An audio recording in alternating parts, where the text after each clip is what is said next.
Get ready for your daily dose of marketing strategies and tactics from entrepreneurs with the guile and experience to help you find success in any marketing capacity.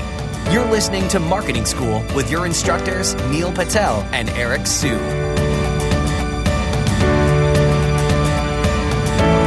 Welcome to another episode of Marketing School. I'm Eric Su. And I'm Neil Patel. And today we are going to talk about how to make your ads scale without decreasing your ROI. So first and foremost, here's how you make your ads scale.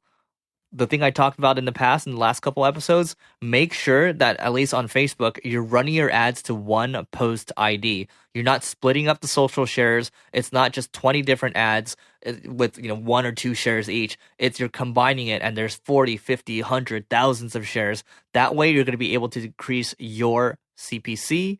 You're going to be able to get higher engagement. That's going to show more when you have higher engagement, and that's going to help you get additional clicks and, well, again, better ROI. Yeah, another strategy that I love using when it comes to scaling up your ads, you have to end up leveraging more than one channel. Everyone's like, I'm going to scale up Google AdWords to 10x. And they just focus on that and they're a one-trick paid advertising pony. You got to do Google AdWords. You got to end up doing Facebook ads, Pinterest ads, Reddit ads. You got to try out all of them. That's a real way to scale. I learned this from the hospitality industry. One of the publicly traded companies owns dozens of sites.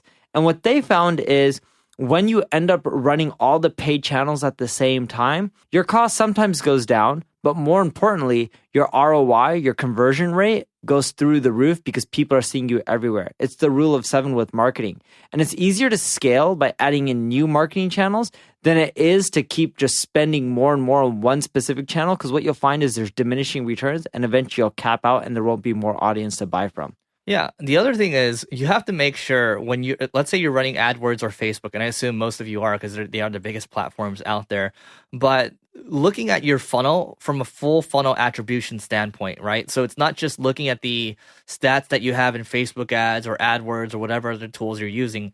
But if you can use a tool like Wicked Reports where it shows you, hey, maybe in month 1 or month 2, your campaign loses money, but in month 6, your campaign makes a 10x ROI, you're going to do that all day, right? The problem is most people aren't doing that right now. And I'm actually guilty of this. We're trying to figure that out for Single Grain right now to actually have that kind of full funnel attribution. But if you're able to do that, you're going to help your ads scale because you're going to focus on running the things that are profitable in the long term.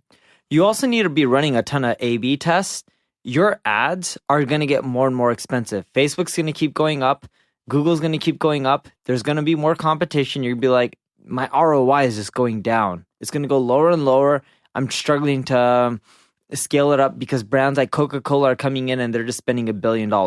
You know what? If you continually run A/B tests using tools like Crazy Egg or Optimizely or VW or whatever you want, you can start generating more sales from the same amount of traffic that you already have. That way, as Google AdWords costs go up, at least you can keep bidding.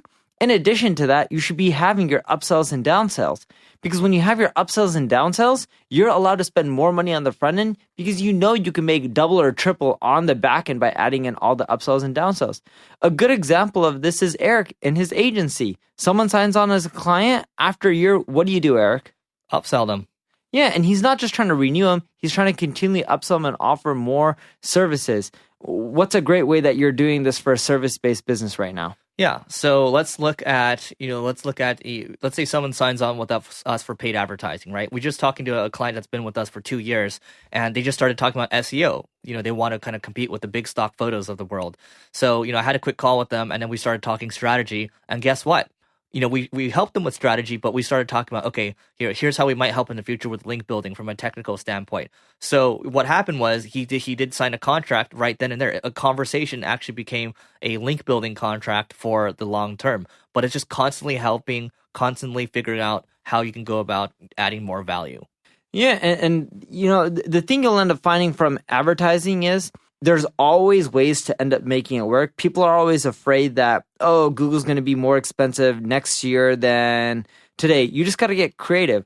People could have said that 7-8 years ago as well, but yet Google's still in business and they're worth over $700 billion now. I love a product called ClickFunnels by Russell Brunson because he teaches you all about funnels.